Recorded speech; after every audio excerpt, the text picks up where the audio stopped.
to the Atlantic coast and now through middle Georgia. You drive down 75 from Chattanooga all the way to Florida now, and you can hear me from 9 to noon. That's fantastic. And I-16 all the way from Macon to Savannah. So you get to Savannah. We're working on the Savannah market. Welcome. Glad to have you with me. The phone number, if you would like to call in, 877-97-ERIC, 877-973-7425. I feel obligated to note it is cold. They had flurries all the way into the North Atlanta suburbs last night. It is 32 in Adairsville, 46 in Athens, 37. It's colder in Atlanta. It's 37 at the airport in Atlanta and 46 in Athens. Blue Ridge is still below freezing at 30. Carrollton 36, Clarksville 39, Dalton 34. And then you get into South Georgia and it starts to warm up. Jasper 36 and 34 in Rome, where they had some snow. I was told, now I was not up there to experience it myself, but I am totally happy to go up to Rome and hang out and watch the snow. My kids are desperate for snow. Being in Macon, the odds of us getting snow, we get it like every 3 or 4 years, and we had it, I guess, 2 years ago, so we probably got to go another year. Of course, global warming, you'll never get snow in Macon again, and it's all your fault, Erickson. Whatever. Okay, so I got to get into some of the campaigning that's going on out there in light of impeachment. You should know that there is going to be a House debate on impeachment this evening. And we're going to have all sorts of fighting. And among the Democrats and Republicans, it is fairly well a foregone conclusion that they're going to pass it, but the odds are they're going to lose some Democratic votes. In fact, Anderson Cooper had on Eric Swalwell last night to discuss this. Do you believe that every Democrat in the House will vote for them? And what message will it send if they don't? Well, it's my hope that every member would, consider the evidence and vote for the articles, Anderson. But it is really, truly a personal decision, and there will be no lobbying by anyone in leadership on this. This is a matter of conscience of your constituents and the Constitution. Okay, well, we'll see how much they get. There's polling out, Emerson polling, and I'm not a huge fan of Emerson polling, but they gets media buzz. Here's what we've got in this is in Iowa. In the first district in Iowa, that was a Democratic takeover. Impeachment is opposed by a plurality of voters, 45-43, with 12% unsure. The second district is a longtime Democratic district. It shows a similar margin, but in favor, 46-42, with 12% unsure. The third district, which is another Democratic takeover, impeachment is more unpopular, 48%. This is a district that leans Republican but went Democrat in 2018. 48% oppose it, 43% support it, 9% undecided. In Steve King's district, which is the last Republican congressional district in Iowa, 66% of voters oppose it. President Trump leads all potential Democratic opponents in head-to-head matchups in Iowa. He leads Biden 49-45, which is actually pretty incredible with the setup there.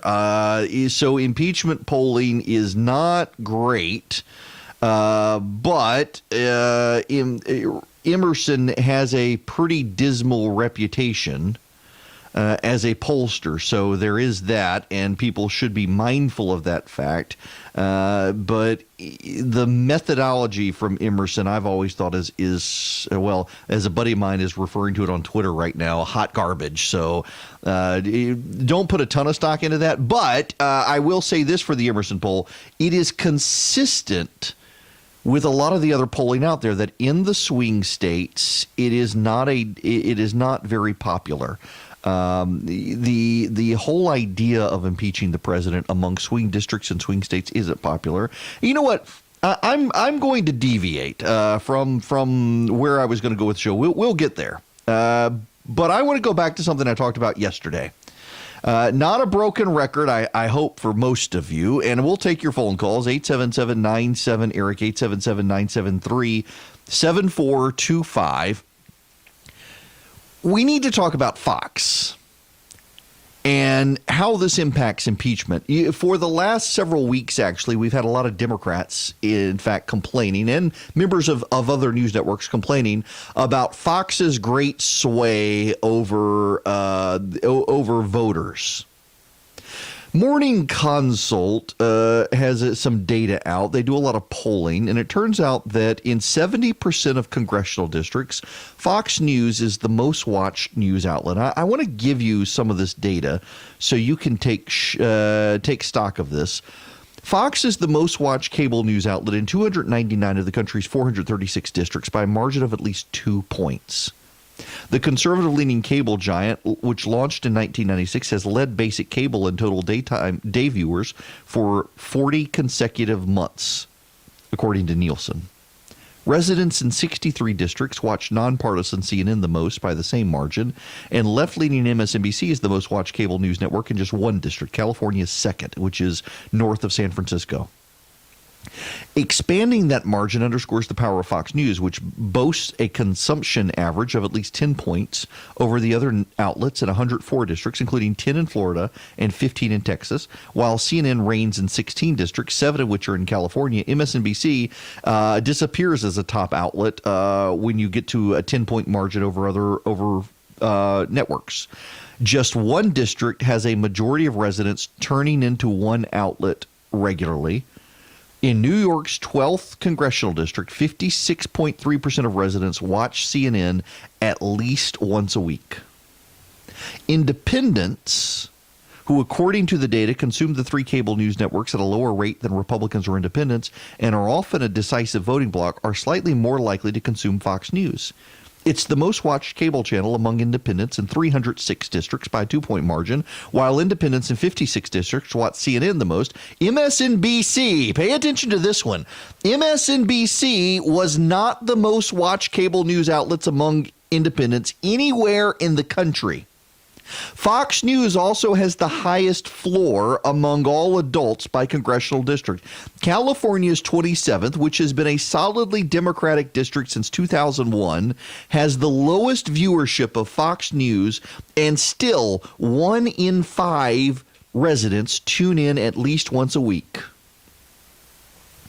I bring all of this up to say the Democrats went into impeachment with a decision to not even try to get Republicans. I mean, let's not dance around this. And the Democrats want to dance around with it, and the media is helping them spin this. But the reality is the Democrats went into impeachment, and they really did believe that they would never, ever be able to get any Republican to go along with the idea of impeaching the president. And so they weren't even going to try to persuade Republicans. Instead, what they decided to do is a two-pronged approach. If you support the president, you're enabling corruption, and you're a partisan. If you support the Democrats, you're a patriot. You're either a patriot or a partisan. You can't do any other option. There are no other options for you. Now, that's not actually the way the world works. The Democrats have made a fundamental mistake of believing the press related to impeachment. They really do believe the president can go out on Fifth Avenue and shoot someone and all the Republicans would be okay with it. They believe that. If you're listening right now and you're a partisan on the left, the odds are you believe that. And I can tell you it's not true. It's not true. The Republicans in Congress, however, know that they have a very steep burden when it comes to the president's base because the president's base is very loyal. So you got to find something that really gets those Republicans in Congress to decide it's worth me voting against my constituents, or I'm going to join you and maybe we can persuade constituencies bad. But they can't do it. And one of the reasons that the Democrats can't do it is because they've been out to get the president since the very beginning. It is a boy who cries wolf scenario. They've been demanding the impeachment of the president since day one. The media has been demanding the impeachment of the president since day one. And so it becomes harder and harder for them to make a claim that there is something impeachable when for so long they've been out to get the president and they've never been able to get to a point where it looks like they were willing to give the president any sort of benefit of the doubt. I mean, they've been after the president since day one. And because they've been after the president since day one, now that they're saying, oh, hey, look, we got to do something, it makes it not very credible as far as the Republicans are concerned. Often Let's people not forget who this don't audio. have a voice. Nope, that's the wrong audio. I remember the bombshell audio I paid for you, or played for you, where the Democrats were just bombshell, bombshell, bombshell, bombshell. Huge bombshell, breaking news bombshell. The day that things changed, turning point. For 3 years, they've done that. So they needed to do something, and what they needed to do is they needed to be able to make the case, and here's the key. They needed to be able to make the case on Fox.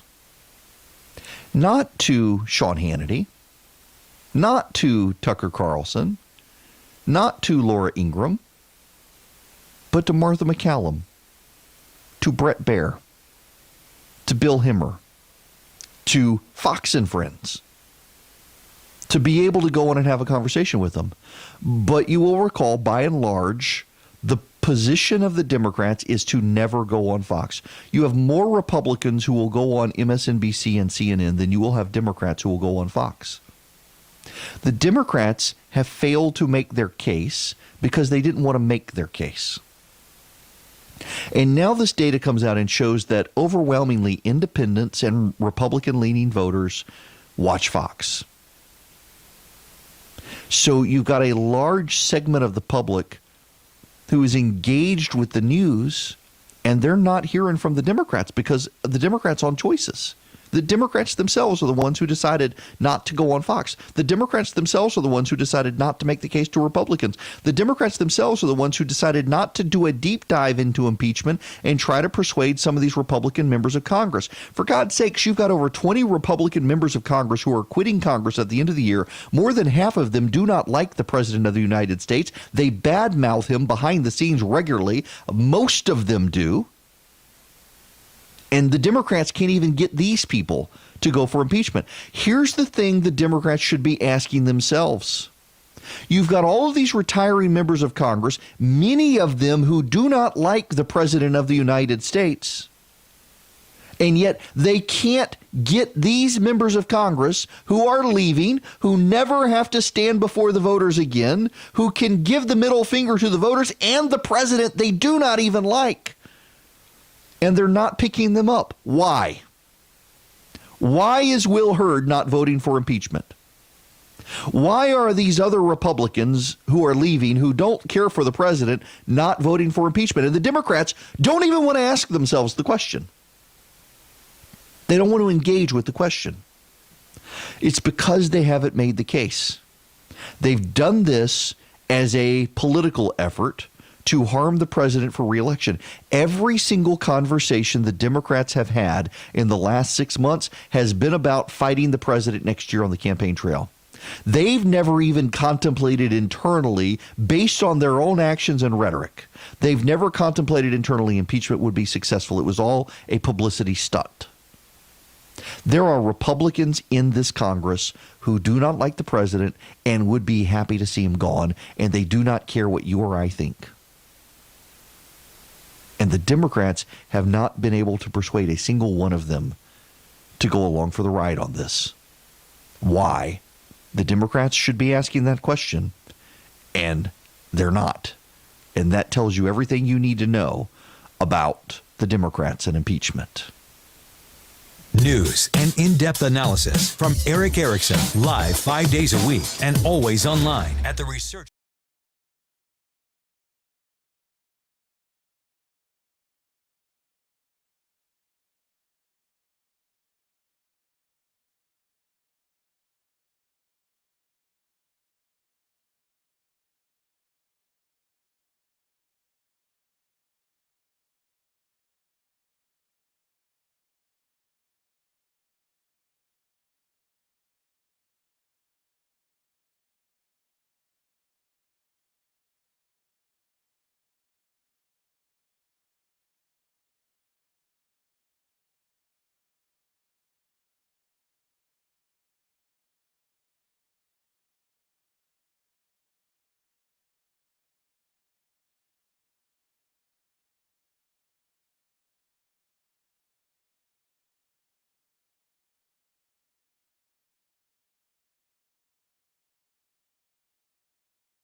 Welcome back. It is Erick Erickson here. The Erick Erickson Show across the state of Georgia. I want to, for those of you who are listening online, Facebook Live, by the way, apparently there's a little bell on Facebook where you can click the alarm bell.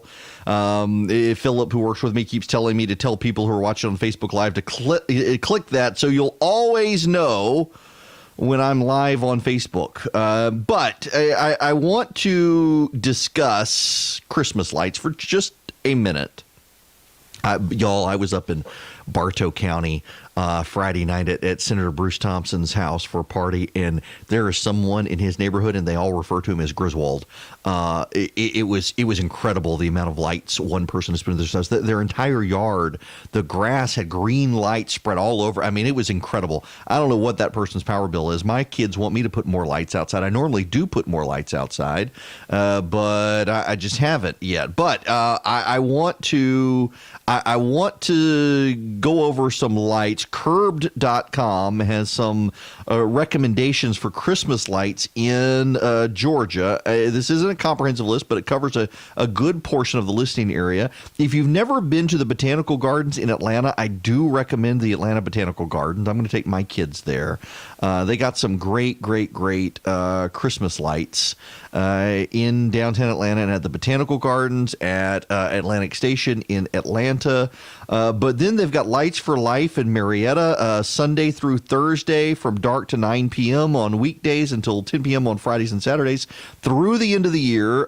The Life University of Marietta, you can get Lights of Life.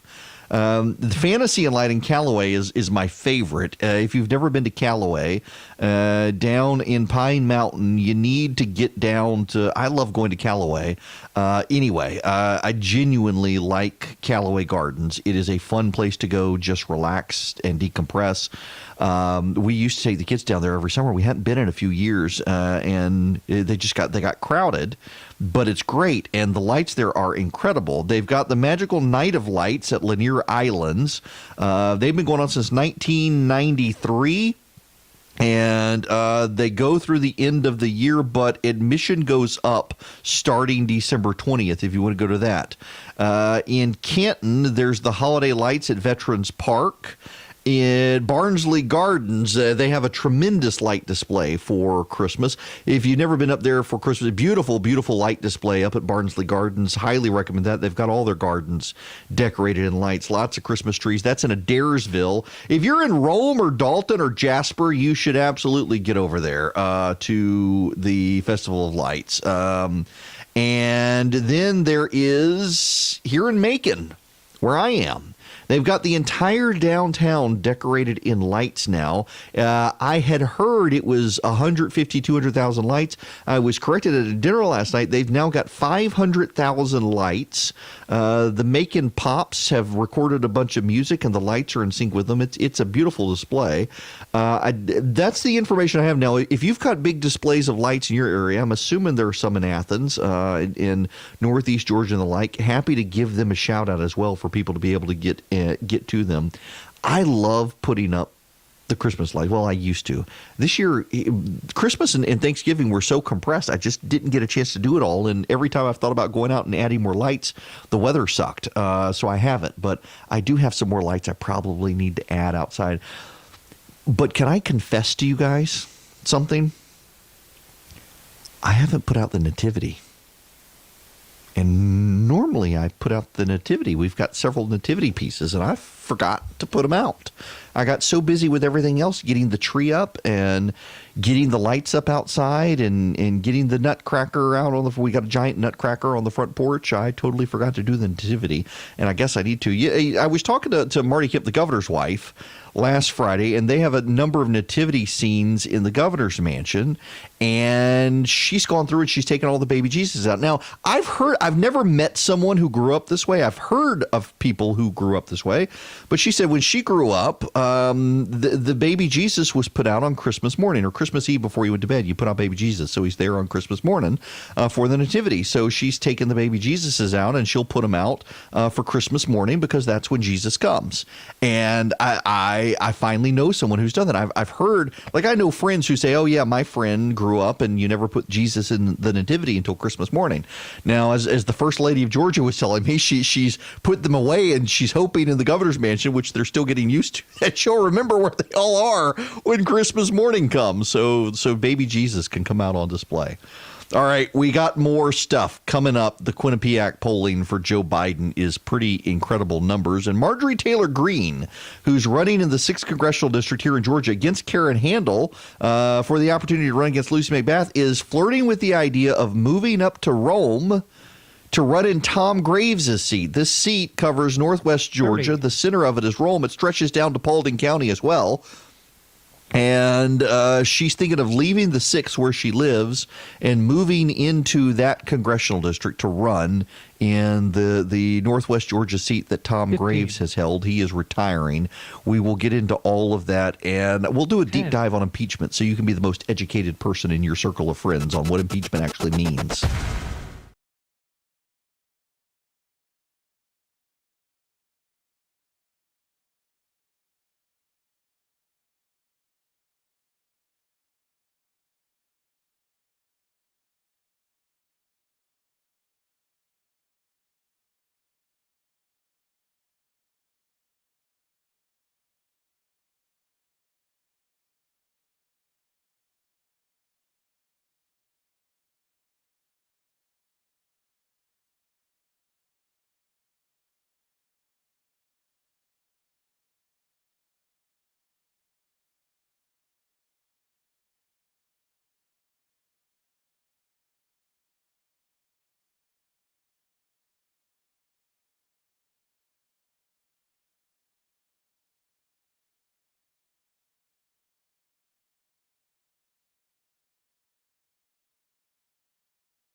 This tells you everything you need to know about the state of the Democratic Party right now. The Vox kids, Matthew Iglesias tweeting, Democrats, we're prioritizing electability. Also Democrats, our top three choices are septuagenarians, one of whom can't speak coherently. The other two want to raise taxes to give free abortions to illegal immigrants. Our fourth choice is mayor of a small town. That's kind of the problem that the Democrats are having right now.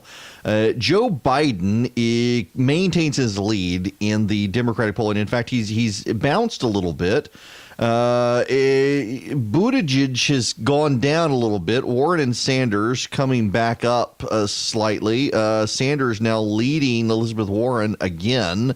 Let me give you a Real Clear Politics polling average on this, and then look at some of the polling in particular. Some good pollsters have come out worth paying attention to. Biden 28.5%, Sanders 17.8%, Warren 15.3%, Buttigieg 9%, Bloomberg 5.5%. In the Economist YouGov poll, good pollster, Biden 26, Sanders 16, Warren 21. So Biden 26, Warren 21, Sanders 16, Buttigieg 11, Bloomberg 4. Quinnipiac just came out. Biden is 29, Sanders 17, Warren 15, Buttigieg 9, Bloomberg 5. Monmouth University also came out. 26 for Biden, 21 for Sanders, 17 for Warren, 8 Buttigieg, 5 Bloomberg. And the Politico Morning Consult poll, 30 for Biden, 22 for Sanders, 16 for Warren, 9 for Buttigieg, 6 for Bloomberg. So again, with the polling average, taking all the polling averages, there are a couple other polls in there. I wanted to stop and just do the ones that were completely in December. You've got Biden 28.5, Sanders 17.8, Warren 15.3, Buttigieg 9, and Bloomberg 5.5. The most remarkable thing about this is that on December 11th, 2018, before Joe Biden was even a formally declared candidate, he was at 29% in the Real Clear Politics polling average, and today he is at 28.5%. That's pretty consistent for Joe Biden. Joe Biden has never gotten below 26% in the polling average.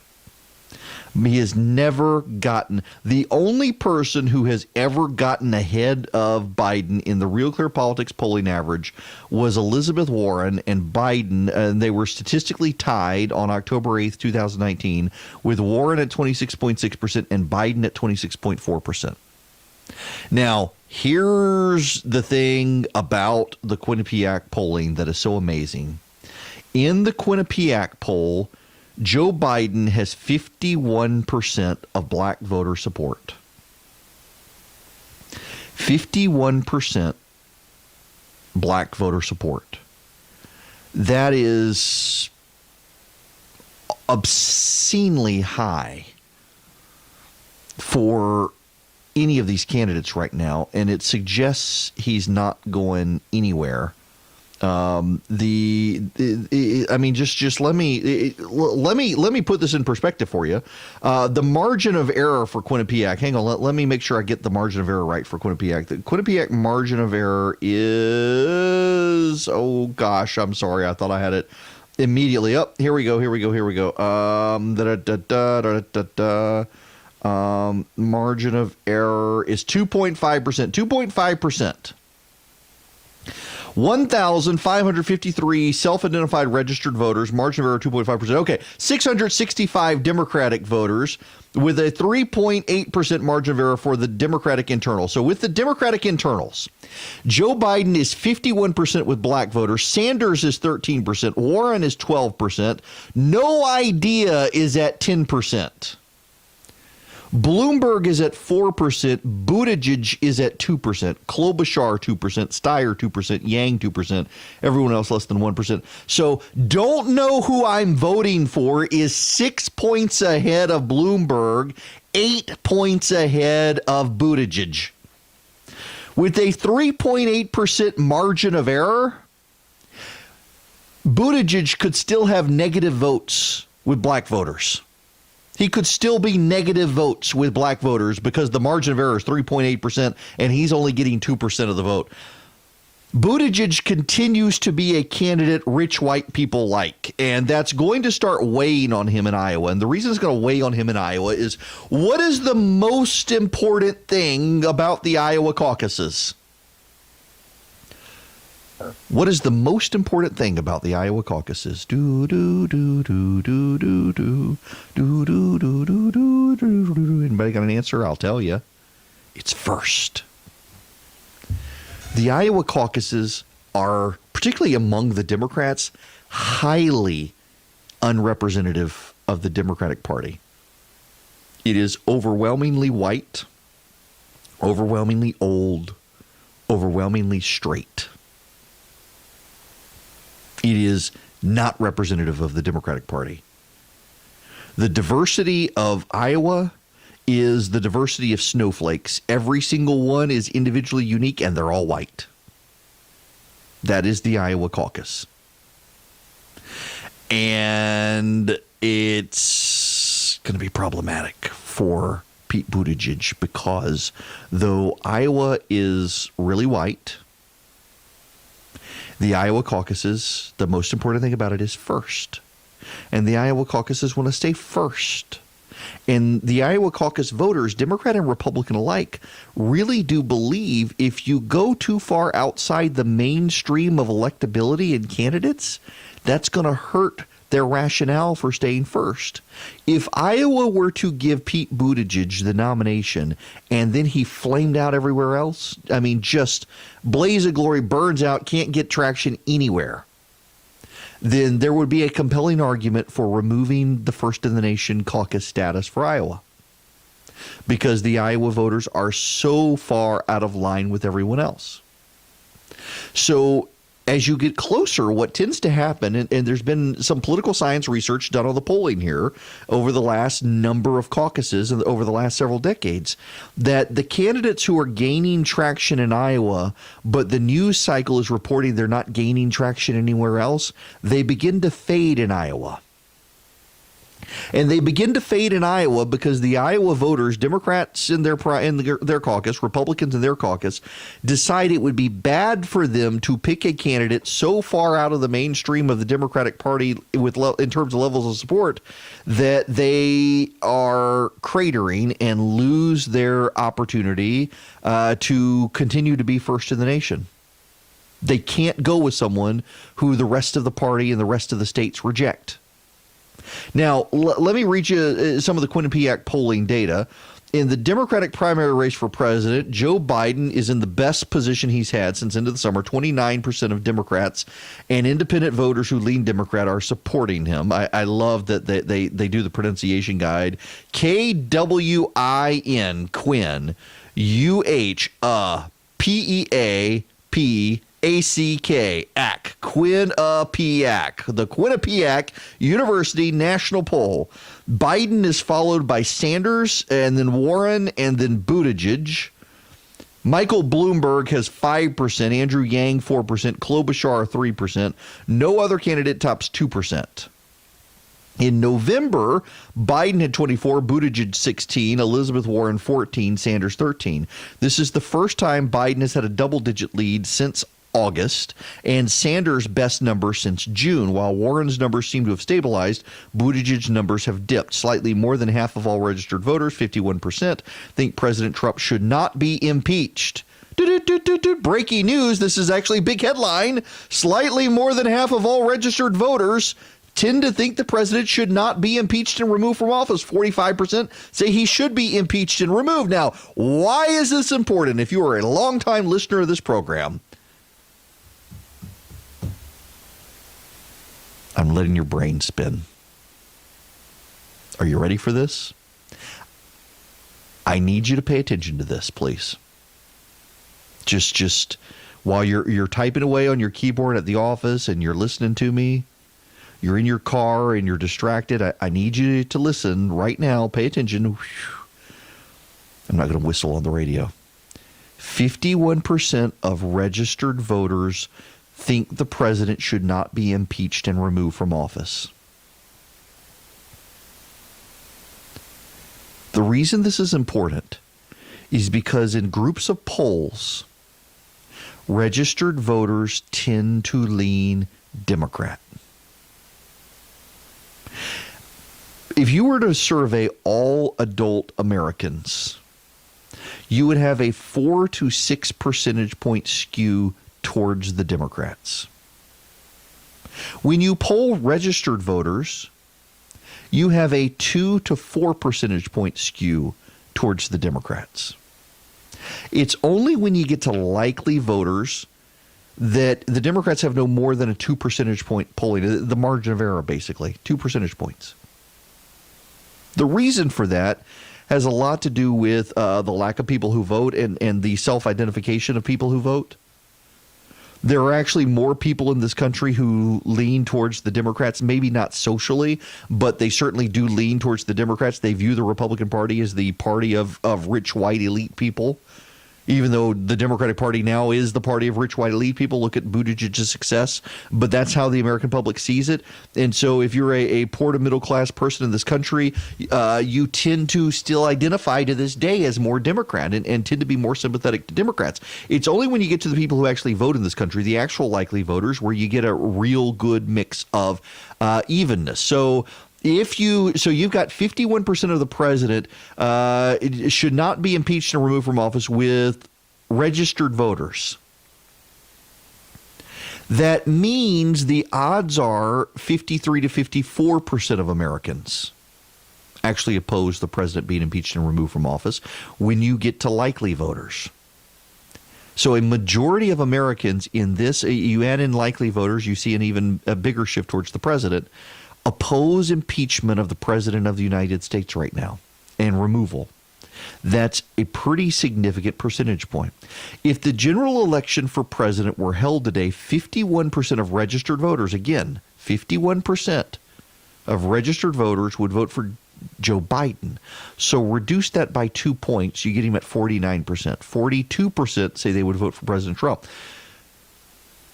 Boost that by likely voters by 2 percentage points. So it would be 44 to 48 for Biden against the president with likely voters. When Trump is matched against other Democratic contenders, the race remains in single digits. 51-43 Sanders versus Trump, 50-43 Warren versus Trump, 48-42 Bloomberg versus Trump, 48-43 Buttigieg versus Trump, 47-43 Klobuchar versus Trump. At this point in the 2016 cycle, Quinnipiac found that 47% of voters said they would vote for Hillary Clinton, 41% said they would vote for Donald Trump. Today, voters give the president his highest score on his handling of the economy. 54% approve of the way he's handling the economy, which is actually staggering that the president's would lose to any of the Democrats, given that 54% of people approve of his handling of the economy. 57% of voters say they are better off today than they were 4 years ago. That's pretty striking. Now, among top Democratic presidential candidates, none are especially well liked by registered voters. 44% to 47% favorable, unfavorable for Biden. 44-48 favorable, unfavorable for Sanders. 38-45 for Warren. 31-29 for Buttigieg. 24-23 Klobuchar. 21 to 40 for Bloomberg. All of the Democrats are underwater, and so is the president. Here's the thing. Let's step back in the Wayback Machine real quick. Let's go back to 2004. George W. Bush was losing to John Kerry. George W. Bush was losing to John Kerry. He was not ahead. But what happened? The Democrats took so long to get their nominee, and it was such a bloody affair. The Democrats attacking each other helped drag John Kerry down, and then George W. Bush had hundreds and hundreds and hundreds of millions of dollars to pour into his reelection campaign, to do negative ads on John Kerry and drive up Kerry's negatives. Now look at this. Look at this. The president's negatives are already factored in. He's already factored in. He's already the president. Everyone already knows him, and people don't like him. Whether you like him or not, most people don't, even if they approve of his job rating. But among Democrats, Joe Biden is already underwater in terms of favorability. That'll shift. Once he's the nominee, the Democrats, oh, we've always loved him. That'll shift.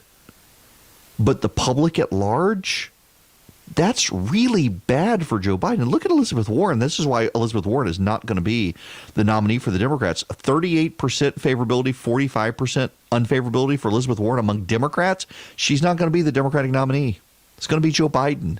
And the president's going to have hundreds of millions of dollars to define Joe Biden, while Joe Biden has to wait till he officially becomes the Democratic nominee to get any of that money from the Democratic National Committee. He can't spend money. Going to be a problem for Biden. It's going to be a benefit for Donald Trump. As both sides target Georgia for 2020, Erick gives you the news you need from a Georgia perspective.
I have a listener request. We got to go back to the first hour. For those of you who weren't here the first hour, you missed the outrage. It was outrageous. How dare he?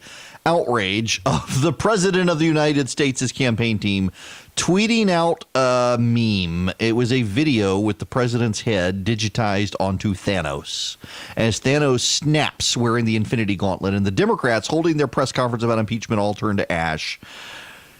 Don Lemon was upset. I've had multiple listener requests. Not just one of you has wanted me to replay the Don Lemon audio. Followed has led him to the brink of impeachment. That's how we got here. In addition to all the lies and all the blustering at tonight's rally, Trump's war room posted a meme on Twitter today showing Trump as the supervillain Thanos from the Marvel Avengers movies, dispatching his Democratic enemies. Take a look at this.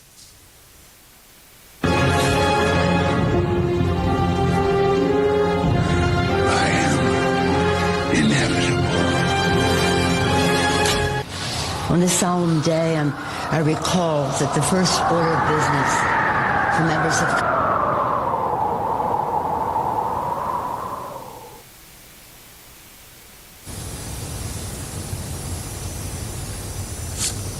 the silence from Don's intention. What are we, in junior high school? Like, what the hell? What is this? What? What? That's me laughing. I cannot believe that I'm even having to report this on the news.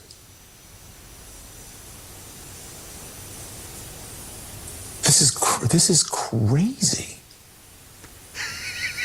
This is literally crazy. Are you people insane? Are you insane? Go ahead. Troll the Democrats on Twitter. Do this stupid, silly, you know what? Play this stupid, juvenile meme game. History won't record this meme, stupid crap. But history will record this. The seriousness of what is happening. That today is the day that the House of Representatives in the United States of America introduced articles of impeachment against President Donald J. Trump, the President of the United States of America, for committing high crimes and misdemeanors. And then he smirks just a little bit, smiles slightly. Don wants the president impeached. Where to go with this? Don Lemon says in this that he can't believe he has to report on this. He didn't have to report on it. It was just a meme. But, one of the most fascinating things in all of this is that the Democrats genuinely do take a position now that, or not the Democrats, the media, but I guess I do repeat myself there, that they feel compelled to cover everything the president does and tweets. Everything. And everything is a scandal and everything is an outrage. It's only an outrage and a scandal if you want it to be. It's only an outrage and a scandal if you want to work yourself up into a frenzy. If you don't want to work yourself up into a frenzy about it, then it's not. There's nothing. You don't have to worry about it. But they are seriously upset about this. Of all things, all the things to be upset about. It's fascinating to me that that's what they're upset about. A meme on Twitter. I got to tell you, the amount of people who just want to be upset about things these days, you do know you don't have to be upset. You have to make a conscious choice to let this stuff bother you. 30. You do actually have to make a conscious choice to let all sorts of stuff bother you. You don't have to let this stuff bother you. And yet so many people are. When we come back, let's do a deep dive on impeachment, so you can be your smartest person in your circle of friends and know everything and correct all of your friends. You can be the know-it-all. I'll help you.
Hello and welcome. It is Erick Erickson here. The Erick Erickson Show across the state of Georgia. The phone number, if you want to be a part of the program, 877-97-ERIC, 877-973-7425. So what is the deep dive in the House of Representatives when they let's talk about the deep dive of impeachment with the House of Representatives is what I'm trying to say.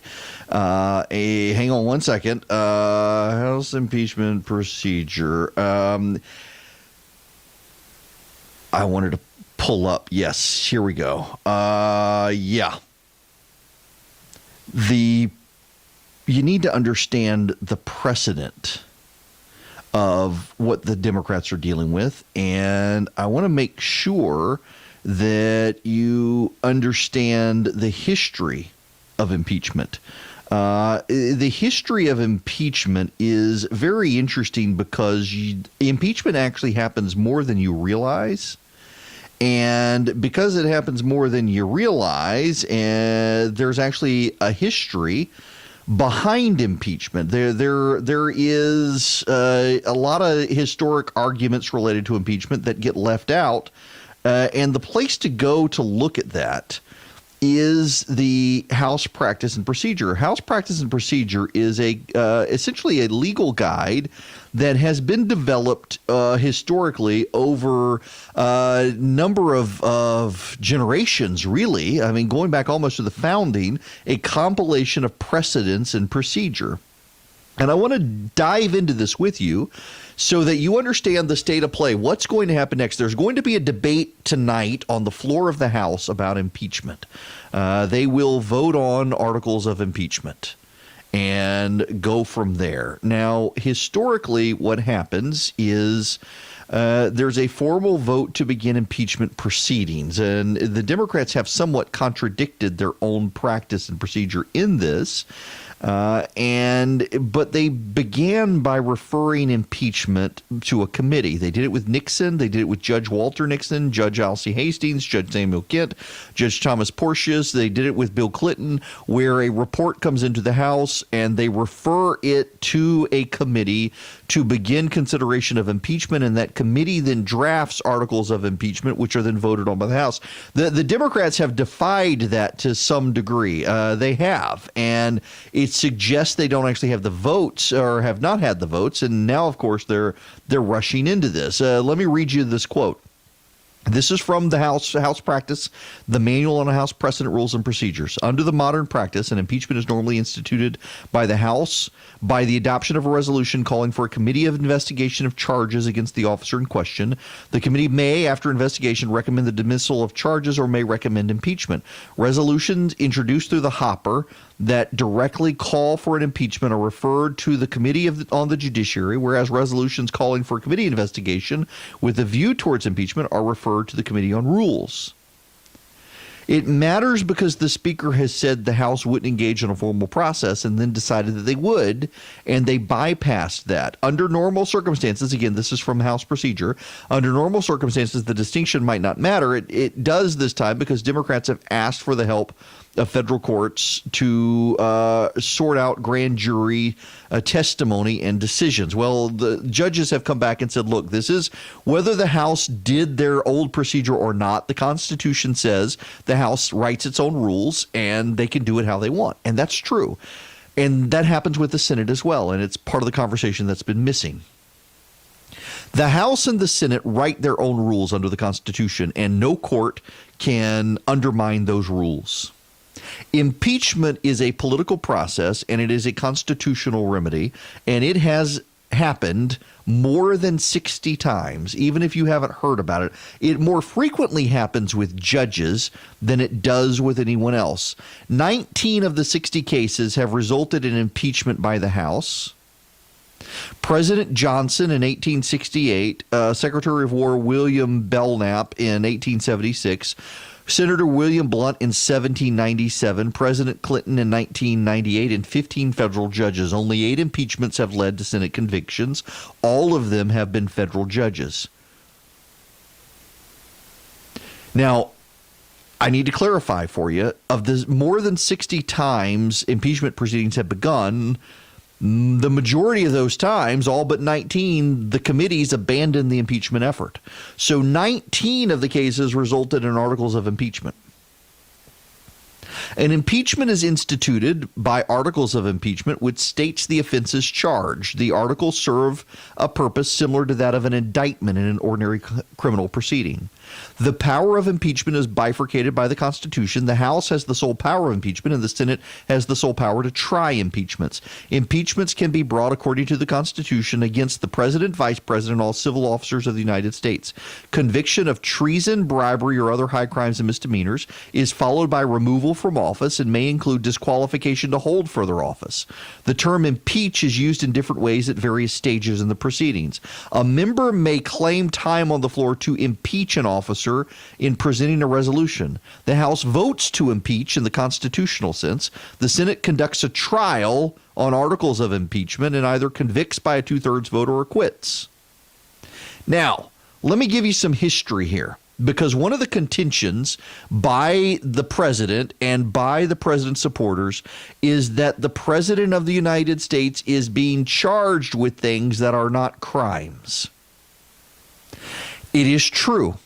Abuse of office is not a federal crime that the president can be charged with. But more than 2/3 of the 60 impeachments that have proceeded through the House of Representatives were based on things that were not also crimes. Federal judges are subject to removal under the impeachment provisions of the Constitution. Of the 19 impeachments reaching the Senate, 15 have been directed at federal judges, and in 8 of those cases, the Senate voted to convict. Impeachment proceedings were initiated against a member of the president's cabinet in 1876 when impeachment charges were filed against William Belknap, who was Secretary of War. The House and Senate debated the power of impeachment at length and determined that the secretary remained susceptible to impeachment and trial even after he resigned. The House and Senate have the power to impeach and try an accused official who has resigned. It was conceded a cabinet official can have that happen, and on the record, it was conceded that both could. In the case of the impeachment proceedings against Richard Nixon and Judge George English in 1926, President Nixon resigned following the Committee of the Judiciary to report to the House recommendations of his impeachment. Judge English resigned before commencement of a trial in the Senate, and it was agreed by all sides that the impeachment could continue, but they did abandon the matter anyway. The Constitution defines the grounds for impeachment and conviction as treason, bribery, and other high crimes and misdemeanors. When the House determines the grounds for impeachment exist, the articles of impeachment are presented to the Senate. Any one of the articles may provide sufficient basis for grounds of conviction. It's not an all or nothing thing. This House is going to pass out 2 articles of impeachment. They could convict him on either one. The phrase high crimes and misdemeanors has been interpreted by Congress broadly. The framers of the Constitution adopted the phrase from English practice. At the time of the Constitutional Convention, the phrase high crimes and misdemeanors had been in use for 400 years. There's your little trivia fact. You're at your Sunday school Christmas party this weekend and impeachment comes up. Did you know that by the time the Constitution was adopted, the phrase high crimes and misdemeanors had been in use for 400 years? In the British Parliament. Here's what you need to do. Here's what you need to pay attention to. Over that 400-year period in the British Parliament when high crimes and misdemeanors was used, some involved actual crimes, but many did not. Since the Constitution was drafted, some of the impeachments charged high treason, others charged high crimes and misdemeanors. The latter includes statutory offenses and non-statutory offenses. An offense must be serious or substantial in nature to provide grounds for impeachment. Now, here's the history that you need to know. The time when the offenses were committed is a factor to be taken into consideration. In 1973, the House declined to take any action on a request by Vice President Agnew for an investigation into allegations of impeachable offenses when the offenses were not committed during the term of his office as Vice President. Exactly 100 years earlier, in a case that involved the Vice President, the Committee on the Judiciary found that Schuyler Colfax could not be impeached for an offense committed before his term of office as Vice President. But there's more. going back to the very origins of the country. The impeachment by the House of Senator William Blount in 1797 was based on abusing the powers of office. It was alleged that he attempted to incite an Indian attack in order to capture certain territory for the British. He was charged with engaging in a conspiracy to compromise United States neutrality and with attempting to oust the president's lawful appointee as principal agent for Indian affairs. That would be George Washington's principal agent for Indian affairs. Although the Senate found it had no jurisdiction over the trial of an impeached senator, it expelled him for being guilty of a high misdemeanor entirely inconsistent with his public trust and duty as a senator. What is important here is that William Blount was a signer and drafter of the United States Constitution, as were a number of his colleagues in the House and the Senate. They all participated in the drafting of the House and the Senate. He was the very first person to be impeached by the Congress after the Constitution had been ratified. The people who impeached William Blount were people who had written the Constitution, had voted in favor or against the Constitution, had read the Federalist Papers, and George Washington was President of the United States. And the very first impeachment of the very first person, conducted by members of the signing party and drafting party of the Constitution in 1797, involved something that was an abuse of power but wasn't a crime. So friends who say the president can't be impeached unless he's violated federal law, you need to keep that in mind, that the people who drafted the Constitution impeached someone for abusing power, but he didn't violate any federal law or state law for that matter. Now, you should know that William Blount, the Senate expelled him, and he became a very popular politician in Tennessee thereafter. The impeachment of President Andrew Johnson in 1868 was based on allegations he had exceeded the power of his office. Johnson was charged with violation of the Tenure of Office Act, which purported to limit his authority to remove members of his own cabinet. Johnson believed the act was unconstitutional. He removed William Stanton, the Secretary of War, and was impeached by the House 3 days later. And then he was acquitted in the Senate. In fact, one of the key points in the Senate was an acknowledgement that a fight over the constitutionality of a law is not impeachable. A serious abuse of the powers of the office was a charge included in the articles impeaching Richard Nixon in 1974. The Committee on the Judiciary found his conduct constituted a repeated and continued abuse of the powers of the presidency in disregard to the fundamental principle of the rule of law. Oh, hush, Siri. So, it wasn't a legal violation for Nixon. It was a abuse of power of the presidency. The House adopted 2 articles of impeachment against William Jefferson Clinton, and he was charged, accused of a crime. He gave perjurious testimony to a federal grand jury. But the House rejected 2 other articles of impeachment, alleging he gave false testimony in a federal civil action and that he engaged in conduct that resulted in abuse of his office by inadequately responding to questions posed by the Committee on the Judiciary. He was found not guilty. In other words, I bring all of this to your attention, and I hope I didn't bore you, but I wanted you to be able to have the knowledge to discuss this intelligently with people. One of the arguments that continues to surface is that the President of the United States did not commit a federal crime. And since he didn't commit a federal crime, he can't be impeached. But that's not true. The very first impeachment by the very first Congress of a senator of the United States did not involve a crime.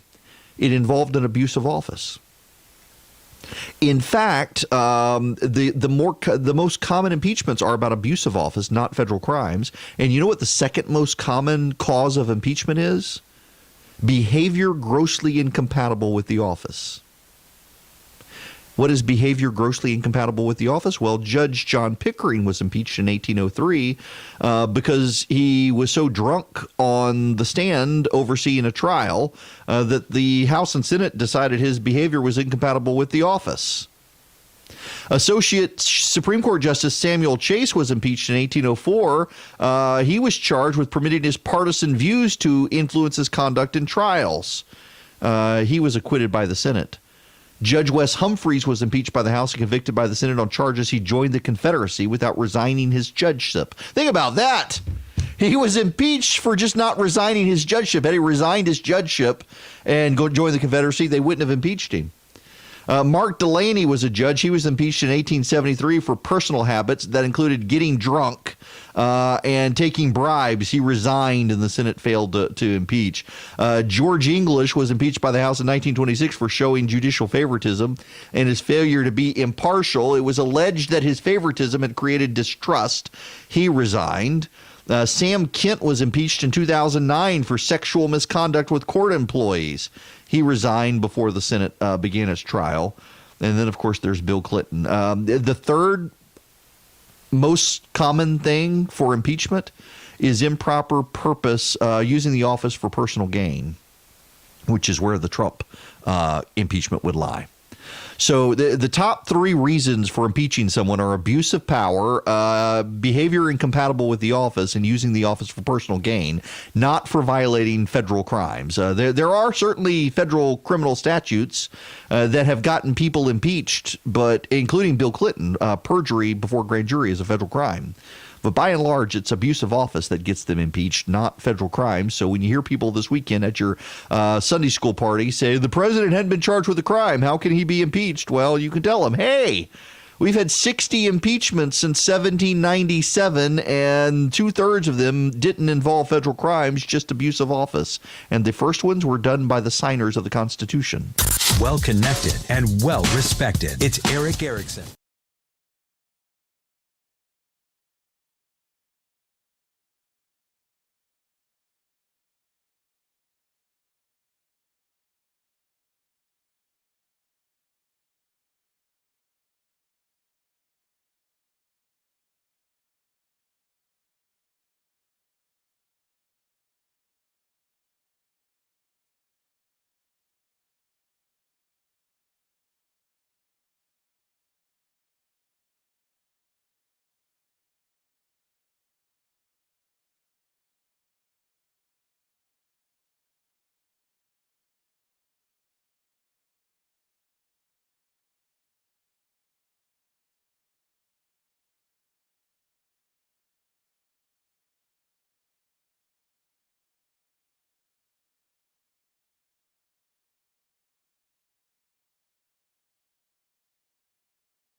Welcome back. The phone number is 877-97-ERIC, 877-973-7425. Happening right now, they're having Judiciary Committee hearings in the Senate on the Horowitz report. Horowitz is testifying, and, you know, it actually sounds pretty bad for the FBI right now.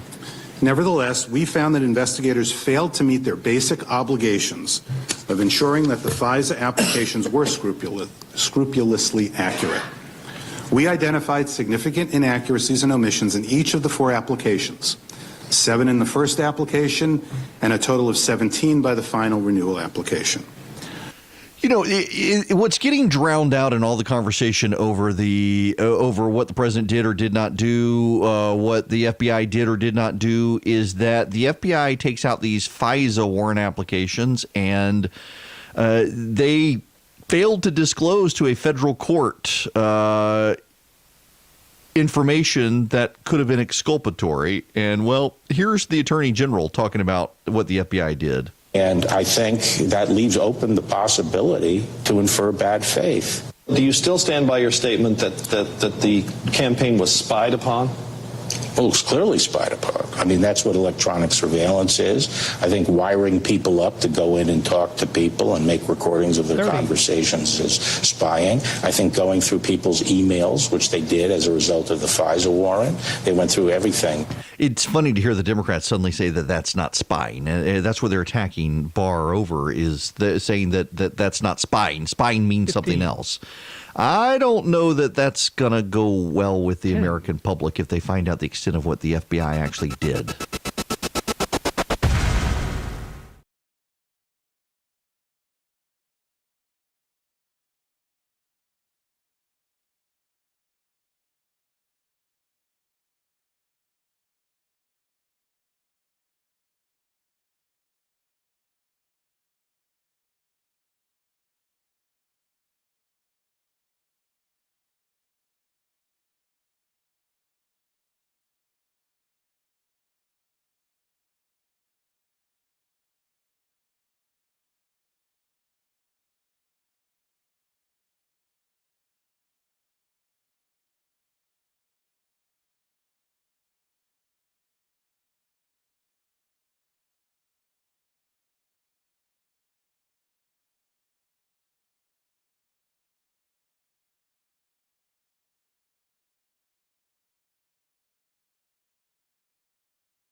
Hi there. It is Erick Erickson, and you can call me if you want. 877-97-ERIC, 877-973-7425. Let's step away from politics for a little bit, shall we? I try at this time of year to try to set your mind to other topics, things that, you know, we get so focused in the news, and the news makes so many people so angry these days, and you gotta make a choice to not be angry about it, and I don't want you to be angry about it. I want to tell you about a memory that happened this time in 2006. You remember it, these sorts of things so clearly because of the sadness about them, and it's a sad memory, but it's got a happy outcome. 13 years ago, the week before Christmas, I was sitting in the mud crying. I was sitting by the rear passenger tire of my old Acura that was falling apart. I had my 1-year-old in my lap. It was raining. I was crying. And I was trying not to fall apart in front of my 1-year-old, and it wasn't working, and the tears were running. My throat was hurting because I was trying to suppress crying, and I really wanted to cry. I didn't have any energy to get up. I was exhausted. I had kept myself together the entire day. That day, 13 years ago, this coming week, I had held it in all day, and I was coming unglued. Christmas was a week away. That morning, I had lost my job. By the time the sun was setting on the day, my wife was given 6 months to live. Red State, I started redstate.com. I shouldn't say I started it. 3 friends of mine started it, Ben, Josh, and Mike, in 2004. They brought me on day one, and they put me in charge of it. And by 2005, I was the managing editor of it, the editor-in-chief of it. I was running it, and we were making money. I was even doing the books. I hated doing the books. But by 2006, the Democrats had taken over Congress. No one wanted to advertise on a right-of-center conservative site, and we were out of money. Our ad revenue went to zero. And by Christmas, the week before Christmas, 2006, my business partners decided that I needed to go find a new job. We were out of revenue. Nobody wanted to put ads on the site. So a week before Christmas, I found out I was going to be unemployed. And that day, my wife came home from a doctor's exam and was just ghost white. She told me that she had to go to the hospital. And they had found a blood clot in her jugular vein, which was really rare. They had found some spots in her lungs. And so she went off to the hospital, and they decided they needed to do a lung biopsy. Now, Sean Hannity says, "Let not your heart be troubled." He says that on his radio show a lot. If you ever listen to Sean, he says it on TV as well. And it's not something he came up with. It's not something superficial. It's what Jesus said in the Bible. Let not your hearts be troubled. Believe in God. Believe also in me. Christy and I got married in the year 2000, October 14th, 2000. It's very easy for me to remember how many years we've been married because it was the year 2000 we got married. And within the first 3 months of us getting married, in fact, it was the inauguration day, January 20th, 2001. We were in the hospital with her having a double mastectomy. She was 25 years old, 26 years old, having a double mastectomy. She didn't have cancer. We knew she was going to get it. Every woman in her family on her mom's side had cancer. We waited 5 years after that to have our first child. We figured there would be smooth sailing. But the Thursday before Labor Day in 2006, she called me from her office. She worked for Kirby Godsey, the president of Mercer at the time, and called me, and she sounded like she was dying. I mean, she said she was dying. And they thought she maybe had a pulmonary embolism, and if not, that it was a blood clot. So they rushed her to the ER. They scanned her lungs. They found some spots there. They weren't concerned about them, but decided it must be a gallbladder. So we went to the beach for Labor Day with her parents. They told us we could go. Within 24 hours, she was having emergency surgery at the beach because her bile duct was blocked. She was miserable. She spent a week at the beach recovering. I spent a week at the beach with my 1-year-old. I had spent my first year, or Evelyn's first year, my daughter, traveling back and forth to Washington. I'd left my law firm to take a new job as we were getting Red State started. Had no memory of our first year. So we hung out at the beach together while Christy was in the hospital recovering. When we got home, we found a message on the answering machine from the local hospital in Macon saying they had seen something. Please come back. She needed surgery. Good timing on their part. So she got back to the doctor the week before Christmas in 2006 to have the spot checked in her lungs, and they found this blood clot in her jugular vein. The doctors were worried about the clots and the spots. They decided to do a lung biopsy. It was raining that day, and they called me down a back hallway into a windowless little room with her parents. Well, I shouldn't say windowless little room. There was one window. You could see out into a corridor that was behind security doors. Nobody on the hall. And they told me that they had, pathology had decided it was a very aggressive form of cancer. It had spread to her lungs. It was late stage. There was nothing we could do. She had about 6 months. So there I was, a week before Christmas in 2006, soon to be unemployed, sitting in the mud as the sun set, in the rain, holding a 1-year-old, crying, with a wife who had 6 months to live. I got my daughter cleaned up eventually.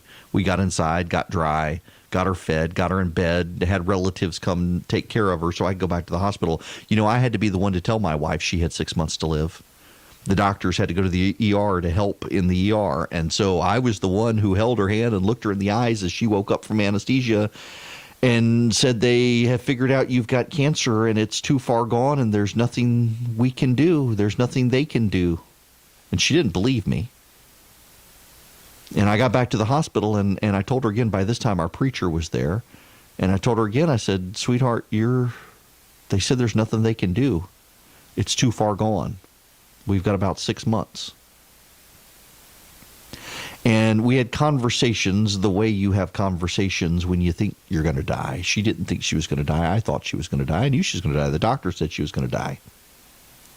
So we had those serious conversations. What if? What do I do? Do I remarry? Do I not? Do I stay in Macon? Do I move to Carrollton to be close to her family? Do I move back to Louisiana to be close to my family? What do we do? In the course of the conversation, the surgeon came in and told us that everyone had reviewed the biopsy. Pathology had looked at it again, and they were sure it wasn't cancer, and she wasn't going to die. They didn't know what it was. They'd never seen it before. They were going to send it off for study. It had been a complete misdiagnosis. Turns out she had a benign condition. Within a day or so, Eagle Publishing, a group in Washington, D.C., reached out and wanted to buy Red State, and they kept me on as an employee. So I had my wife, and I still had my job. Now, fast forward 4 years from 2006, I hadn't had a pay raise. We were dependent on my and Christy's income. I was on her insurance because my insurance was too expensive. But this lung condition she had, though benign, caused her issues. And she wanted to stay home. She wanted to be with the kids. She wanted to raise the kids. Dr. Laura said, be a stay-at-home mom. She wanted to be a stay-at-home mom. I went and got an application to get a job at Dillard's to sell suits. I mean, we were going to lose her income, but we were going to take a leap of faith. We were going to pray about it, and she was going to leave her job. And I mean, literally the next day, I used that intentionally. It was literally the next day. I got a pay raise, and it was dollar for dollar what she was going to be losing. And I thought, you know what? God's got this. A week later, CNN came calling, and they offered me a job at CNN. Now, I would not have been able to get the job I had at CNN had Christy not stayed home with the kids, because I would have to travel a good bit for CNN. And so Christy needed to be home with the kids. And so she was able to stay home with the kids. And then CNN comes calling, paying me more money I'd ever made in my life. And God's got a plan. He took care of us. A year later, I was filling in on the radio here in Macon on WMAC, which, by the way, I'll be back on WMAC next week. They're going to start carrying the show next week. And I was on the radio. I was volunteering. It wasn't my show. And Cox Media Group needed someone to replace Herman Cain on their station in Atlanta. They thought I had a show, and they reached out to me and put me on the radio for him. Totally thought it was my show. It wasn't. Now, I'm telling you all of this because this is the holiday season, and people start to look back and fret and wonder what they've done with their lives and what are they going to do with their lives, and make their 1 week plan, their 1 year plan, their 3 year plan, their 10-year plan, their ultimate conquer the world plan. And then they realize they haven't conquered the world, they haven't met their plan, and they start getting depressed. And I'm telling you, God's got a plan. I'm telling you all this because I don't believe in coincidences. I don't believe in luck. I believe there's actually a big guy upstairs. I have experienced way too much in my life to think it's all atoms and physics and chemistry and coincidence. We've had pain in our house and misfortune and sadness. We've had a lot of joy too. I'm telling you, my life is proof. My career trajectory is proof. God's got a plan. There's a man upstairs. You have no idea where he's going to lead. You're frustrated. You may be in a waiting room. You may not be able to see his plan. You may think that he's forgotten you. You may think you're stagnant. You may be anxious. You may be bored. You may be frustrated. You may be feeling like a failure. You may be giving up. You may just be settling into mediocrity. God's got a plan. Maybe he's trying to teach you patience right now. Maybe you just need patience. God's got a plan. I'm a natural pessimist. My family motto is, why pray when I can worry? But I'm actually pretty optimistic. As a pessimist, I'm an optimistic pessimist. I got hope because I am sure there's a higher purpose to it all. Even if you don't think there's a higher purpose to it all, I can tell you there is. There's not just rudimentary day-to-day existence in which we're living. There is a master plan to it. And I don't know what the master plan is for you, for me, what the master plan is overall, but we're all part of it. Some of you don't believe that. Some of you have rejected it. Some of you used to believe it and you've decided, no, it's not for me. No, we get up, we work, we go to bed, we eat, we sleep, and that's just it. And then we die and everyone forgets us. Man, I can tell you, I have had so many experiences in my life, though, where I can see the hand of providence in it. It's not just luck. It's not just coincidence. You are where you are at this very moment for a reason. You may be listening to me in the bathroom right now, and you're there for a reason. I know it sounds crazy. I know. But listen, choosing to let not your heart be troubled, it's not easy. It's often hard. I mean, look at the news. We had terrorist shooting on a naval base last week. We've had random shootings around the country. Just yesterday, there was the violence in New Jersey. You got politicians and citizens at each other's throat. Everybody's tribal. The whole world looks like it's gone nuts, and you're the only sane person left. But the world's always been crazy. The world's always been nuts. We're just more noticed. We notice it more. We pay attention to it more because of the internet these days. Bold events shock the conscious, but they also get ratings and headlines, so they're what's played up, and it makes you panic. It makes you stressed out. It makes you nervous. It makes you worry. Back in my day, this didn't happen, except it did. You just didn't hear about it because you didn't have a 24-hour internet news cycle. We are on a big blue marble circling a giant ball of plasma, and if we get too close to it, we're going to burn up. If we get too far away from it, we're going to freeze to death. We are hurtling around a black hole at the center of a galaxy. Scientists believe one day is going to collide with another galaxy. We live on a crappy, hostile planet in a colder than ice, even more dangerous expanse of a vacuum with radiation, sweet meteors and comets of death. The thought that we exist as we do at all seems absurd, and yet we do. There is a one-year-old out there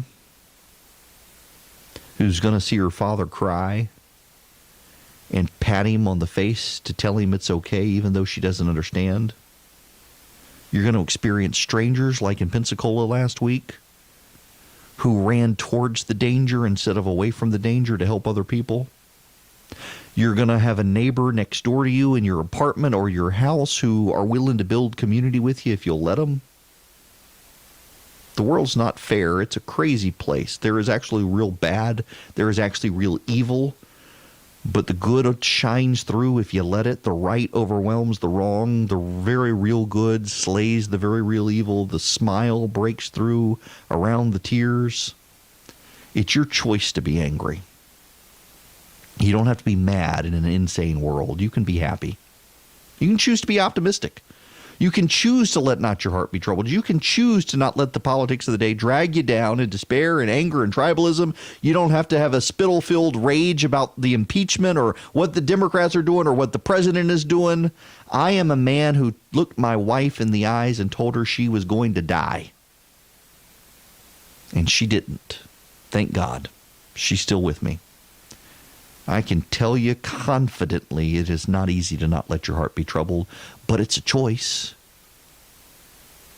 I can tell you where so many people are politicizing everything and every hill is a hill to die on. You can choose whether to believe or not that there's good and evil in the world and there's a man upstairs with a plan, or you can just choose to believe you're an accident of nature, an evolved form that will one day die and let the worms eat your body. It's a choice. You make it. But I can tell you tomorrow the sun's still going to shine. There's still going to be smiles. There's still going to be people around you willing to be friends with you. You don't have to get angry and overwhelmed. God's got a plan. 13 years ago, God threw us a curveball. I lost my job and I nearly lost my wife. And it was a misdiagnosis. But do you know if my wife was not misdiagnosed in 2006, in 2016, we would have never gotten a call from the Mayo Clinic saying, we think your wife has lung cancer. Because of the misdiagnosis in 2006, they reached out to us in 2016 and said, you need to come in for a checkup. Had we not had that happen, we would not know she has the lung cancer she has. And we were able to catch it and get it treated and get a plan because God's got a plan. He's got a plan for you. He's got a plan for me. Let not your heart be troubled. Christmas is coming. The New Year's coming. You're going to get reflective. You're going to start worrying. You're going to start thinking you haven't met your goals. You're going to start thinking you got new goals you got to meet. You're going to be freaked out about what you're doing in your office, what you're doing in your career, how much money you're making, how much money you're going to make, how much debt you have, what your family's doing, what your kids are doing, what your kids are going to do, what your wife is doing or your husband's doing, what your spouse is doing, what your ex is doing. Not doing what you're doing. You're going to be stressed out. You're going to be worried. You're going to be trying to make the holidays picture perfect and happy. You got to make a constant, consistent, conscientious choice to enjoy your life and where you are. And understand, even though you don't see it and you're frustrated, God's got a plan and you're in it. Politics, news, religion. Erick Erickson talks about all the things you're not supposed to talk about every weekday, and some cooking too.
You know, I mentioned that Time has made Greta Thunberg the person of the year. And several people are you know, the cat meme, the Real Housewives woman who's pointing at in the direction, and there's the angry, the white cat with a scowl on its face. Someone has photoshopped in the white cat as Time's person of the year.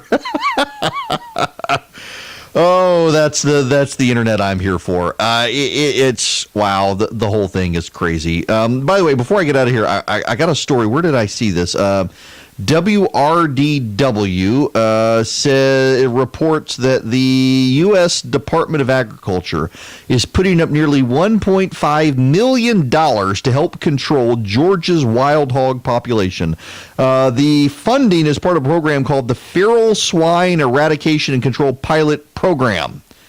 The funding will go to controlling the feral swine population, as well as educating people about the impact the animals have on natural resources and wildlife. Wild hogs are an invasive species that threatens everything from farms to sea turtles. They can be territorial and aggressive. Yes, they can. Some of the funding is going to go to restoration efforts. I'm wondering, I guess, trapping and humane euthanasia for trapped swine or tactics appropriate. They're going to use other techniques as well. I think they should just use some of that $1.5 million to give us all bullets, and we can go hunting, hunt for the pigs. A buddy of mine was telling me the other day that he knows of some folks who put trail cams out all over some hunting land where the wild hogs are, and they go out and they've got suppressors on their guns. And get out there when they see the hogs on the trail cam and shoot them with suppressors. The whole thing is hilarious to me. I have never been hog hunting. I've got a buddy of mine who was charged by a hog. They're smart animals. The hogs and turkeys are some smart animals, and I think there's part of them that they've got a human sense enough to gloat when you miss them or when they sneak off and you can't get them, and it makes you even more angry. That's just, I don't know, hogs or something. All right, before I get out of here, you need to know something. They are having the hearing right now before the Judiciary Committee in the Senate. And Chuck Ross from the Daily Caller is tweeting it out. It notes that Lindsey Graham asked if James Comey is vindicated by the Inspector General reports, and the Inspector General responds, "The activities we found here don't vindicate anyone who touched this." Horowitz tells Graham he's unable to say if political bias did or didn't motivate FBI agents to withhold information that undercut the Steele dossier, but that they clearly misrepresented the Steele dossier to the FISA court, and that Carter Page was never a Russian agent. The allegations against Carter Page from the Steele dossier were never corroborated. Okay. There was never any evidence of it.